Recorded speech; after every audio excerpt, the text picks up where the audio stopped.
ఈ వీడియోని అందరు కంటెస్టెంట్స్ ఫ్యాన్స్ స్కిప్ చేయకుండా చివరి దాకా చూడటానికి ట్రై చేయండి. పెద్ద లెంత్ ఉండదు, 10-12 నిమిషాలు ఉంటుంది. మహా అయితే నేను ఎక్కువ ఆవేశపడితే 15 నిమిషాలు ఉంటుంది. కాకపోతే ఇది చాలా ఇంపార్టెంట్ వీడియో. మీరు యాజ్ ఎ ఫ్యాన్స్గా మీ కంటెస్టెంట్స్ని ఎలా గెలిపించుకోవాలి అన్న విషయం మీకు అర్థమవుతుంది. సో స్కిప్ చేయకుండా చూడటానికి ట్రై చేయండి. అలాగే ఇది ఈ సంవత్సరానికే కాదు, మీకు రాబోయే సంవత్సరాలకు కూడా ఉపయోగపడుతుంది. Let's start. హాయ్ ఫ్రెండ్స్, నా పేరు Anand. Welcome to top news. So మీకు కనుక నేను చెప్పే విషయం నచ్చితే ఇప్పుడే లైక్ కొట్టాల్సిన అవసరం లేదు. నచ్చినప్పుడు మాత్రం గుర్తుంచుకుని ఖచ్చితంగా లైక్ చేయండి. అలాగే ఇంకా నచ్చితే ఇది కరెక్ట్గా చెప్పాడు అనుకుంటే సబ్స్క్రైబ్ చేసుకోండి. నాకు సబ్స్క్రైబర్స్ వద్దని కాదు, నాకేమి యాటిట్యూడ్ లేదు, నాకు సబ్స్క్రైబర్స్ కావాలి. కాకపోతే ఏంటి తెలుసా, సబ్స్క్రైబర్స్ కావాలి కాబట్టి సబ్స్క్రైబర్స్ కోసం నేను రివ్యూస్ చేయలేను. అది మాత్రం నేను రాసి ఇచ్చేస్తాను ఎక్కడైనా సరే. నేను నైట్ రివ్యూ చేసినా, ఎప్పుడు రివ్యూ చేసినా సరే నా మనసులో ఉన్నది నాకు అనిపించిందే నేను చెప్తా. ఇది చెప్తే తగ్గిపోతారేమో, ఇది చెప్తే పెరిగిపోతారేమో, ఇలా చెప్తే పెరుగుతారు. నాకు చాలామంది సజెస్ట్ ఇచ్చారు, మీరు కొన్ని చోట్ల హైప్ ఎక్కువ ఇవ్వాలి, అక్కడ ఇస్తే అక్కడ కనెక్ట్ అవుతారు, అక్కడ సబ్స్క్రైబ్ చేసుకుంటారని. నాకు వస్తే నేను ఇస్తా, నాకు అనిపించాలి. అది నేను ఇవ్వాలి కాబట్టి ఇచ్చాను అనుకోండి, అది నేను కాదు. అందుకే నేను అంత హైపు అన్నట్టు ఉండదు నా వీడియోలు. నాకు అనిపిస్తే ఇస్తా, అనిపించకపోతే ఇవ్వలేను. చెప్తాను, ఒక ఎగ్జాంపుల్తో చెప్తాను, మీకు చాలా క్లారిటీగా చెప్తాను. సో సబ్స్క్రైబ్ నచ్చితే మాత్రం సబ్స్క్రైబ్ చేసుకోండి. పొగిడానో లేదంటే వేరే కంటెస్టెంట్ తిట్టానని మాత్రం చేసుకోవద్దు. ఎందుకంటే అది మళ్ళీ ఎపిసోడ్ మారినప్పుడు మారిపోతూ ఉంటుంది. చివరిదాకా వచ్చాం, నేను ఎవరిని ఇంకా వాళ్ళు ఏదైనా చేసినా నెగిటివ్గా చెప్పాలని లేదు. నిన్న పాయింట్స్ వచ్చినాయి కాబట్టి చెప్పాల్సి వచ్చింది కాబట్టి చెప్పాం. వచ్చినప్పుడు కూడా దాచుకోలేం కదా. అదేమన్నా మనకేమన్నా డబ్బులా బ్యాంక్లో దాచుకుంటే వడ్డీ వచ్చిద్దా? రాదు కదా. పాయింట్స్ ఉన్నప్పుడు పాయింట్స్ చెప్పాలి, అక్కడ డిస్కషన్కి వచ్చినప్పుడు చెప్పాలి కదా. సరే, ఈ సోదంతా దేనికి అంటే, నేను గత కొన్ని రోజుల నుంచి చాలా రోజుల నుంచి అబ్జర్వ్ చేస్తున్నా. చివరికి వచ్చే సంగతి చాలా ఇంపార్టెంట్ అనిపించింది నాకు. నిన్న రివ్యూ చేశా, దాని కింద యాస్టీజ్గా అబ్యూజివ్ మెసేజెస్, కామెంట్స్, బూతులు చాలా వరకు డిలీట్ చేసుకున్నా. దరిద్రం ఏంటంటే, నువ్వు బాగా చెప్తావన్నా అని చెప్పిన కామెంట్స్ కిందకి వెళ్ళి కూడా మామూలుగా సరదాగా తిడతా ఉంటారు. అవి ఓకే, న్యూట్రల్ రివ్యూర్ కాదు అని, అవి ఓకే. అక్కడ కూడా బూతులు తిట్టి వాళ్ళు కామెంట్ అంటే నాకు పాజిటివ్గా కామెంట్ చేయాలంటే భయపడే విధంగా చేశారు చూసారా, అది నాకు నచ్చలా. అక్కడ నేను హట్ అయ్యా, సీరియస్గా హట్ అయ్యా. మీరు ఎన్ని బూతులు తిట్టినా మహా అయితే ఒక్కసారి నేను రియాక్ట్ అయినట్టున్నా తెలిసి స్క్రీన్ షాట్లు తీసి పెట్టాను నేను. అప్పుడు కూడా చాలామంది ఫీల్ అయ్యారు, ఆనంద్ గారు మిమ్మల్ని అలా తిడతా మా బాధ వేస్తుంది, మీరు అసలు పెట్టద్దండి, ఇలాగా తీసుకోలేకపోతున్నాం. మీరు అలా తీసుకున్నట్టు తెలియదు, మేము తీసుకోలేకపోతున్నాం అంటే పెట్టడం మానేశారు. చూస్తా బ్లాక్ చేసుకుంటా, అన్నీ చేసుకుంటా ఉంటా, ఇంకా కామన్ అయిపోయింది. కానీ ఎప్పుడైతే నాకు మంచిగా వచ్చే వాళ్ళకి కూడా మీరు కావాలని టార్గెట్ చేసి చెప్పి అసలు అని అనిపించిందో అక్కడ నాకు బాగా బాధేసింది. బాధేస్తే చెప్పాలిగా, చెప్తా. మీరేం చేస్తున్నారంటే ట్రిగ్గర్ చేస్తున్నారు. ఎలా ట్రిగ్గర్ చేస్తున్నారు తెలుసా? నేను ఒక విషయం చెప్పాను. సపోజ్ నేను నైట్ తనుజ కోసం ఏమంటే ఇట్లా ముందు ఎట్లా అన్నారు, తర్వాత ఎట్లా అన్నారు, అలా అనిపించలేదు. సో ఆవిడ ఏంటంటే ఆవిడ ఉద్దేశం వేరేగా ఉండొచ్చు. బాగా డీప్ డౌన్ వెళ్ళి క్వశ్చన్స్ అడిగితే కానీ అసలు మ్యాటర్ బయటికి రావట్లేదు, లేదంటే ఇలాగా ఫ్లిప్ అవుతున్నట్టుందో ఏం చెప్పాను. కొంతమందికి నచ్చలేదు, కొంతమందికి నచ్చింది. ఓకే, నచ్చని వాళ్ళు లాజికల్గా వాళ్ళు పాయింట్స్ పెట్టారు, యాక్సెప్టెడ్, ఓకే. కానీ అది దాటేసి బూతులు తిట్టారు చూసారా, అక్కడ ఏమైందంటే ఒక కామెంట్ వచ్చింది, టీటీఎఫ్ కళ్యాణ్ గెలిస్తే వీరుడు ధీరుడు అని పెట్టావు, అదే తనుజ గెలిస్తే మాత్రం తప్ప రైటా అని పెట్టావు అంటే నాకు కరెక్ట్ అనిపించింది. ఓకే, ఆయన పాయింట్ ఆఫ్ వ్యూ అర్థమైంది, నాకు బాగానే పెట్టాడు ఆయన లాజికల్. కానీ నన్నే వల్ల అప్పుడు నాకు ఓకే, నాకు కరెక్ట్గా ఆయన చెప్పాడు. బట్ నేను ఎందుకు పెట్టలేదు అంటే నాకు రీజన్స్ ఉన్నాయి. నా రీజన్స్ ఏంటి, నాకు ఎందుకు అంత ఎలివేషన్ అనిపించలేదు అంటే అంత ఎలివేటివ్గా గేమ్ లేదు కాబట్టి. అంటే తను ఫస్ట్ మొత్తం గెలుచుకుంటే రాలేదు కదా. చాలా ఆవిడ అన్ని గేమ్లు ఆడింది, అన్ని టాస్క్లు ఆడింది, ఎక్కడ టాస్క్ నుంచి బయట పెట్టలేదు. ప్రతి టాస్క్ గెలుచుకుంటే రాలేదు, లాస్ట్ టాస్క్ గెలిచారు. దాని తర్వాత పోనీ బిగ్ బాస్ ఇచ్చేసి సెలబ్రేషన్స్లో చేస్తే ఖచ్చితంగా పెట్టేవాడిని. అక్కడ ఏమైపోయింది, బిగ్ బాస్ లోపల పిలిచి అడగటం, ఆవిడ వద్దనుకోవటం. సో ఆ విషయం మీద డెసిషన్ మేకింగ్ మీద వెళ్ళింది. డెసిషన్ కనుక వచ్చేస్తుంటే దాని మీద చెప్పుకునేవాళ్ళు. డెసిషన్ మేకింగ్ మీద క్వశ్చన్ వచ్చింది కాబట్టి తప్ప రైట్ అని పెట్టి, అది తప్పు కాదు రైట్ అని చెప్పారు. దాని తర్వాత అక్కడ ఆవిడ ఒక్కళ్ళే బాగా ఆవిడ గెలిచింది ఒక టాస్కే కదా. మిగతా వాళ్ళు చాలా టాస్క్లు గెలిచారా? సంజన గారు టాస్క్ గెలిచారు ఓవరాల్గా, ఇమానుయల్ చాలా టాస్క్లు గెలిచాడా? మరి ముగ్గురికి చెప్పాలిగా, ముగ్గురు అతను కొట్టారని చెప్పి కలిపే చెప్పారు. ఆవిడ కనుక ఫైనలిస్ట్ అయ్యి ఉంటే విడిగా హెడ్డింగ్ పెట్టండి, అది నా లాజిక్. నేను రైట్ అనట్లా, నేనే రైట్ అనట్లా. నా డిఫరెన్స్ చెప్తాను చూడండి. నేను రైట్ అని అనుకుంటా, కానీ నేనే రైట్ అని అనుకోను. ఏం డిఫరెన్స్ అంటే, నేను రైట్ అని అనుకున్నప్పుడు మీరు ఏదైనా చెప్తే ఓకే నేను రైట్ కాదేమో అని మార్చుకోవడానికి ఉంటుంది. నేనే రైట్ అని అనుకున్నాను అనుకోండి, ఎవడేం చెప్పినా కూడా నేను ఎన్నో నేనే కరెక్ట్ మీరే రాంగ్ అని అంటే నేను పట్టిన కుందేకి మూడే కాలం కూర్చుంటాను. That's the difference. ఓకే, నాకు అనిపించింది ఎందుకు పెట్టలేదురా అంటే నాకు ఎక్స్ప్లెనేషన్ వచ్చింది, ఇద్దాం అనుకున్నా ఆయనకి. తర్వాత ఇంకో కామెంట్ చూసా, సేమ్ మీనింగ్ వచ్చేటట్టు బట్ బూతులతో. అలా వచ్చినప్పుడు నాకేమనిపించింది అంటే ఇమీడియట్గా చెప్పాల్సిందే. ఎందుకు తనుజకి నేను టైటిల్ పెట్టలేదు చెప్తాను, అసలు ఆవిడ ఏం ఆడింది, అది అని చెప్పి నాకు వెంటనే ఒక సెకండ్ థాట్ ట్రిగ్గర్ అయింది. అప్పుడు ఏమైపోతుంది, దాని తర్వాత అట్లా బూతులు ఇవన్నీ చూసినప్పుడు నాకు మీ మీద కోపం రాదు, మీరెవరో నేనెవరో లాగా ఉంటుంది. కానీ మీరు ఏ కంటెస్టెంట్ సపోర్ట్ చేస్తున్నారో నాకు సైకలాజికల్గా ఏమైందండి, నా బ్రెయిన్ ఎట్లా ఫంక్షన్ చేసిద్దండి, మనుషులం కదా మనందరం. సో ఆ కోపం అన్నది ఏమైపోతుందంటే మీ కంటెస్టెంట్ మీదకి వెళ్ళిపోతుంది. ఇప్పుడు నేను రైట్ దగ్గర నుంచి నేనే రైట్ అని ప్రూవ్ చేసుకోవడానికి నేను మీ కంటెస్టెంట్ కోసం పూర్తిగా నెగిటివ్గా వెళ్ళిపోయి వాళ్ళు చేసే ప్రతి పనిని నెగిటివ్ మైండ్ సెట్తో ఆలోచించి వాళ్ళని ఎట్లా వాళ్ళ తప్పని ప్రూవ్ చేయడానికి నేను ఆలోచించుకుంటే నా వీడియో పాయింట్స్ పెట్టాల్సి వస్తుంది, అలా ఒక వీడియో చేయాల్సి వస్తుంది. మీరు బాగానే ఉంటారు, నేను బాగానే ఉంటాను, బలైపోయింది ఎవరు, మీ కంటెస్టెంట్. కళ్యాణ్కి కానీ సంజన గారికి కానీ తనుజ గారికి కానీ నేను హానెస్ట్గా చెప్తున్నాను, మీ ముగ్గురు ఫ్యాండమ్స్ ఎవరైతే ఉన్నారో నేను గమనించినంత వరకు అయితే మోస్ట్ అబ్యూజివ్ లాంగ్వేజెస్ వాడి బూతులు తిట్టింది మీరే. మరి మీ పిఆర్స్ అంటారా, మీరు ఫ్యాన్స్ అనుకుంటారా, మీరే. కొద్ది గొప్ప డెమోన్ ఇమాన్యుయల్ ఫ్యాన్స్ కొంచెం బెటర్. వాళ్ళు ఏంటంటే వాళ్ళు నిరుత్సాహపడ్డారు, డిస్లైక్లు కొట్టుకున్నారు, అన్సబ్స్క్రైబ్ చేసుకున్నారు. వాళ్ళకి ఏదైనా నెగిటివ్ పాయింట్ చెప్పినప్పుడు ఎందుకు మా వాడి కోసం నువ్వు వీడియో చేయలేదు, మా వాడు ఇన్ని టాస్క్లు ఇస్తే ఎప్పుడైనా సపరేట్గా వీడియో చేసి ఇట్లాంటి కామెంట్లు చేసుకున్నారు అని చేశారు. అటు ఎప్పుడు బూతుల జోలికి వెళ్ళా. మీ ముగ్గురిని మాత్రం నేను గమనించింది గట్టిగా. దానివల్ల ఏమవుతుందంటే పాజిటివ్గా చెప్పాల్సిన పాయింట్స్ కూడా మీ వల్ల ఆ కంటెస్టెంట్స్ మీద హేట్రెడ్ పెరిగిపోయి నెగిటివ్గా చెప్పేదానికి మైండ్ సెట్ మారిపోద్ది చెప్పే వాళ్ళకి. మీరు మీ కంటెస్టెంట్స్కి అసలు ఏమాత్రం హెల్ప్ చేయట్లా. ఇలా బూతులు తిట్టడం ఫ్యానిజం అనిపించుకోదు. మీరు మీ కంటెస్టెంట్స్కి మంచి చేయపోగా చెడు చేస్తున్నారు, అనవసరమైన హేట్రెడ్ క్రియేట్ చేస్తున్నారు. ఎవరైతే చెప్తున్నారో వీడియోస్లో ఏదైనా సరే చెప్తున్నారో వాళ్ళ మైండ్లో మీరు అనవసరంగా ఒక నెగిటివ్ సీడ్ని నాటుతున్నాడు. నేనే అంటే నాకు అది చూడంగా నాకే కొంచెం ఒక సెకండ్ అలా చిరెత్తుకు వచ్చిందంటే మిగతా వాళ్ళు ఎవరైనా కామెంట్ చేస్తారో వాళ్ళకి ఇంకా చిరెత్తుకు వస్తుంది. న్యూట్రల్ మైండ్ సెట్తో ఉన్న వాళ్ళు మీ దెబ్బకి వాళ్ళు ఎఫెక్ట్ అవుతారు. ఎవడో కొట్టేస్తాడు మీ కంటెస్టెంట్కి. ఇప్పుడు కళ్యాణ్ కోసం ఒక పాయింట్ చెప్తే మీరు దాన్ని తీసుకోపోతే ఆయన బూతులు తిడితే వాడు అవుట్ వేస్తాడా? ఎందుకు వేస్తారు? సేమ్ సంజన గారికి తనుజ గారికి వాళ్ళకి మీరు వాళ్ళు అదే పాయింట్ చెప్పినప్పుడు మీరు కాదని చెప్పి వాదించండి. మీరు నిజమైన ఫ్యాన్స్ అయితే ఏం చేయాలి తెలుసా? నన్ను ఎవరైనా తిట్టారనుకోండి, నన్నే కాదు ఎవరైనా పాయింట్ చెప్పినప్పుడు ఇక్కడ ఉన్న కామెంట్ చేసే వాళ్ళు కానీ నేను కానీ ఎవరైనా పాయింట్ చెప్పి నన్ను ఎవరైనా తిడుతున్నప్పుడు మీరు కింద బ్రో నేను కూడా తనుజ ఫ్యానే, బ్రో నేను కూడా కళ్యాణ్ ఫ్యానే, బ్రో నేను కూడా ఇమాన్యుయల్ ఫ్యానే, నేను కూడా సంజన ఫ్యాన్, నేను కూడా డెమాన్ ఫ్యానే, కానీ నువ్వు చెప్తున్నది రైట్ అయినా కూడా నీ లాంగ్వేజ్ రాంగ్, బూతులు తిట్ట మాకు, బూతులు తిట్టకుండా ఇంకో ఇది పాయింట్లు, మన పాయింట్ ఇది, మన ఆర్గ్యుమెంట్ ఇది, ఇది పెట్టు, మూసుకొని ఇది పెట్టని చెప్పి మీరు వాళ్ళని అటాక్ చేయాలా.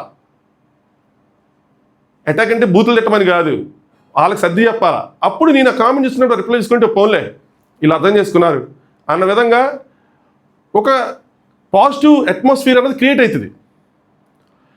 అది కాకుండా ఆహా మనం చేయలేని పని ఇటు చేసాడు అని చెప్పి ఆడికి మీరు లైకులు కొడతా కూర్చున్నారు అనుకోండి, ఒక నెగిటివ్ అట్మాస్ఫియర్ క్రియేట్ అవుతుంది. మీరు బాగానే ఉంటారు. అగే నేను చెప్తున్నా బలైపోయేది మీ కంటెస్టెంట్. మీరు లేనిపోని హేట్ రేట్ని స్పెక్ట్ చేసి వాళ్ళ మైండ్లోకి ఎక్కించడం వల్ల ఏమవుతుందంటే, అంటే నా మైండ్లోకి కానీ మిగతా ఆడియన్స్ మైండ్స్లో కానీ ఎక్కించడం వల్ల ఏమవుతుందంటే వాళ్ళు మీ కంటెస్టెంట్కి నెగిటివ్గా మారిపోతారు. ఆలోచించండి. మీరు ఆలోచిస్తే మీకు అర్థమవుతుంది. అందరం తెలివైన వాళ్ళమే బ్రో, ఇక్కడ ఎవడు తెలివి తక్కువ ఎవడు లేడు, అండ్ చదువుకి దీనికి అసలు సంబంధమే లేదు. మీరు కరెక్ట్గా ఆలోచిస్తే అది నేను చేయటం వల్ల వాడు ట్రిగ్గర్ అవుతాడు కదా అని మీరు ట్రిగ్గర్ చేయాలనుకొని చేస్తే వేరే విషయం, కానీ ట్రిగ్గర్ చేయటం వల్ల ఏం చేస్తున్నాడు అన్నది కూడా ఆలోచించుకోవాలి. ఇందులోనే ఇంకొక మాఫియా లాగా ఏంటి అంటే వేరే ఫ్యాన్స్ దూరిపోయి ఇందులో కావాలని తిడతా ఉంటారు పలానా దానికోసం. సో దట్ నేను ట్రిగ్గర్ అయిపోయి ఇప్పుడు నిన్న జరిగిన దానికి కళ్యాణ్ ఇట్లా 3 లక్షలు ఇవ్వటం ఏంటి అన్న పాయింట్కి ఇప్పుడు తనుజ గారి ఫ్యాన్స్ వేరే వాళ్ళ ఫ్యాన్స్ దూరిపోయి ఒరే నువ్వు మా కళ్యాణ్ అంటావు అది అంటే నేను కళ్యాణ్కి ఆపోజిట్గా వీడియో చేసేస్తాను, లేదంటే తనుజాని అంటావు తనుజకి ఆపోజిట్ ఇలాంటి వాళ్ళు దూరుతారు మధ్యలో. వాళ్ళని డిఫెండ్ చేయాల్సిన బాధ్యత మీదే. ఒరిజినల్ ఫ్యాన్స్ ఎవరైతే ఉన్నారో వాళ్ళదే. మీరు డిఫెండ్ చేశారనుకోండి విత్ పాజిటివ్ పాయింట్స్, నేను ట్రిగ్గర్ అయ్యి లేదంటే నా పొజిషన్లో ఉండి వేరే వాళ్ళు ట్రిగ్గర్ అయ్యి లేదంటే వేరే ఆడియన్స్ ట్రిగ్గర్ అయ్యి చేసుకోవాల్సిన నెసిటీ ఉండదు. మీరు నాకు వచ్చే పర్సనల్ మెసేజెస్ మీద మీకు కంట్రోల్ ఉండదు, నేను అగ్రీ చేస్తా. కానీ కామెంట్స్ అందరూ మీకు కనిపిస్తాయి కదా, మీరు నిజమైన ఫ్యాన్స్ అయితే మీరు చేయాలి కదా. ఎందుకు ఇలా తిడుతున్నావు అని, అసలు నువ్వు ఫ్యానేనా? ఫ్యాన్ అయితే మా ఫ్యాన్స్ అయితే తిట్టరు.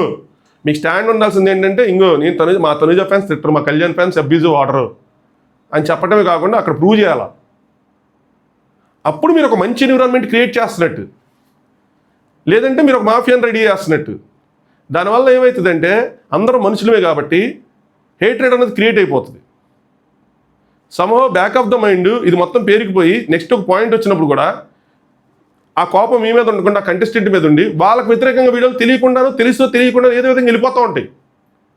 అందరూ ఒకలాంటి మైండ్ సెట్ ఆలోచించుకుంటే వెళ్ళరు కదా.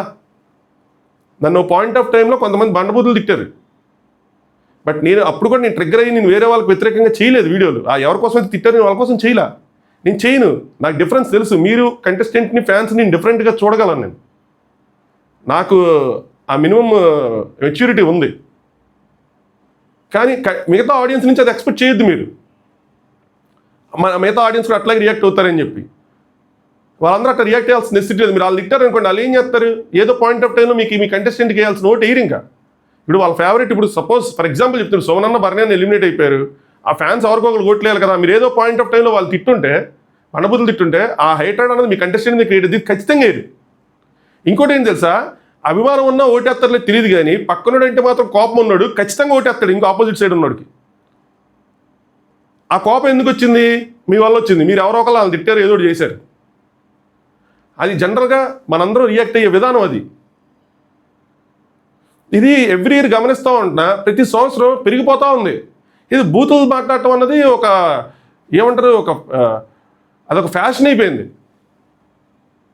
తగ్గుతా అసలు ఒకప్పుడు నా చిన్నప్పుడు చాలా ఎక్కువ బూతులు మాట్లాడేవాళ్ళు, అది తగ్గుతూ వచ్చింది, మళ్ళీ పెరిగిపోతూ ఉంది. బూతులు మాట్లాడుకోవటం, డిస్రెస్పెక్ట్ఫుల్గా మాట్లాడుకోవటం, ఇష్టం వచ్చినట్టు పిచ్చి పిచ్చి పదాలు మాట్లాడుకోవటం, ఇది కరెక్ట్ కాదు, అవసరం లేదు అసలు. చాలా మంచి పదాలతో చాలా మంచిగా మనం మాట్లాడుకోవచ్చు. ఒక బీప్ వర్డ్ కళ్యాణ్ కానీ ఎవరు కానీ యూజ్ చేస్తే మనం ఇక్కడ గోలగోలు చేసాం మనం. మీరెట్టా బీప్స్ వాడేస్తారు నాకు అర్థం కాదు. నేను ఎలా మాట్లాడుతున్నాను, నేను ఎప్పుడైనా ఒక బూత్ మాట్లాడటం చూసారా మీరు, ఒక రాంగ్ వర్డ్ యూజ్ చేయడం చూసారా మీరు? అరే నేను బొక్క అనే పదాన్ని తమ్నైల్లో పెడితే ఎవరో చెప్పారని చెప్పి మార్చుకున్నాండి నేను. అంతెందుకు నిన్న లంబూ జంబు బాయ్ బాయ్ అని చెప్పి పెట్టా, ఎవరైతే ముగ్గురు అట్టారు, ఏందన్నా లంబూ జంబు అని పెట్టావు బాగాలేదన్నా అంటే అది కూడా మార్చుకున్నాను నేను. నేను అలాంటి మనిషిని. నేను అందరిని అలాగే ఉండాలి, సాధువులు సాధు జీవులు అయిపోవాలి, అట్లా నాకు కోపం వస్తుంది, నేను మాట్లాడతా. బట్ ఎక్కడ ఎంతవరకు ఏంటన్నా చూసుకోవాలి కదా, కంట్రోల్ అనేది ఉండాలి కదా. పబ్లిక్ ప్లాట్ఫామ్లో ఉన్నాం కదా. మీరు మాట్లాడారు, నేను మాట్లాడాను, మీరు మాట్లాడితే ఎప్పుడు కాగుతుంది ఇది? షోకున్న ఒరిజినాలిటీ ఏదైతే ఉందో, ఒరిజినల్ ఏవైతే ఉన్నాయో అవి పోతాయి, పక్కకి వెళ్ళిపోతాయి. ఇంత నెగిటివిటీ, ఇన్ని బూతులు, ఇంత అరుచుకోవటాలు, ఇంత గోల, ఇంత అవసరం లేదు. దీనికన్నా పెద్ద పెద్ద విషయాలు ఉంటాయి. ఎక్కడి వరకు తీసుకోవాలో అక్కడి వరకు తీసుకోండి. మీరు నిజంగా పిఆర్ టీం అయ్యుండి నన్ను ట్రిగ్గర్ చేయడం వల్ల మీకు లాభం వచ్చిద్ది, నన్ను బూత్ తిట్టడం వల్ల మీకు లాభం వచ్చిద్ది, మీకు పర్సనల్గా బెనిఫిట్ ఉంది అంటే అట్లీస్ట్ నేను దాన్ని అలౌ చేస్తా, తిట్టండి.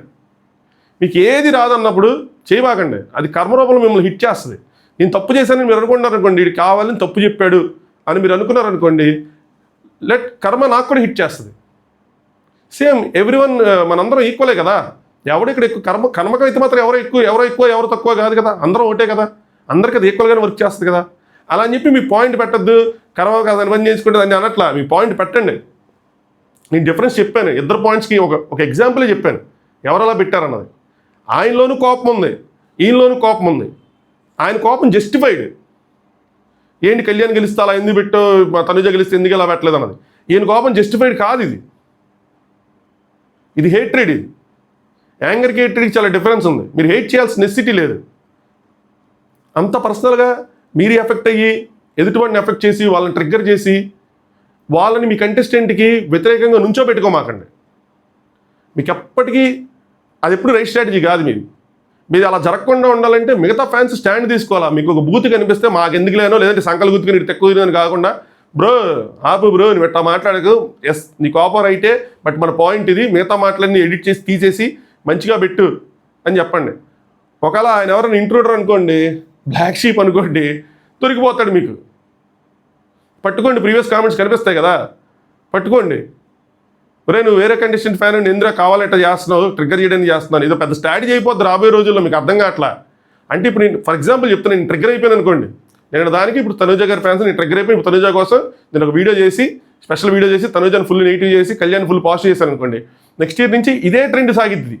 వాళ్ళకి ఎవరైతే కంటెస్టెంట్ గెలాలి అనుకుంటారో ఆ కంటెస్టెంట్కి ఆపోజిట్గా ఉన్న కంటెస్టెంట్ ఎవరైతే పోటీ ఉంటారో వాళ్ళ ఫ్యాన్స్ కింద మారిపోయి వాళ్ళని తిడతా డిఎంలు చేస్తూ ఉంటారు, లేదంటే కామెంట్లు చేస్తూ ఉంటారు. అప్పుడు నేను వాళ్ళకి వెళ్ళిపోతానని చెప్పి వ్యతిరేకంగా, అప్పుడు వీళ్ళు గెలొచ్చని చెప్పి ఒక పెద్ద స్ట్రాటజీ కింద దాన్ని టర్న్ చేస్తారు. దాన్ని ఆపాలంటే మీరు ఇది చేయాలా. సరేనా? నేను ఓకే, నేను ఎప్పటికీ నా స్టాండ్ మీద ఉంటాను. మీరు అంత ట్రిగ్గర్ చేసినా కూడా నేను నా వ్యూ పాయింట్స్లో వెళ్ళిపోతూ ఉంటాను.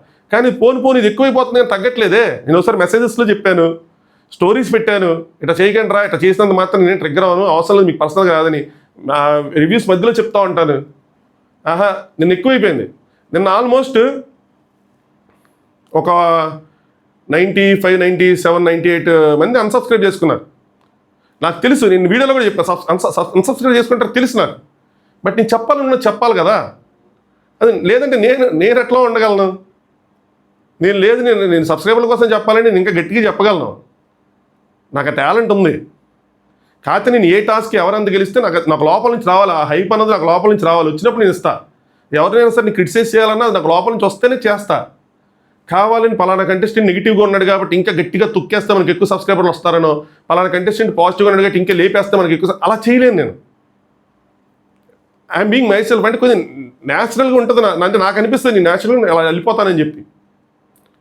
నిజంగా ఎక్కువ పొగుడుతా, నాకు నిజంగా అనిపిస్తున్నప్పుడు ఖచ్చితంగా పొగుడుతా ఎక్కువగా.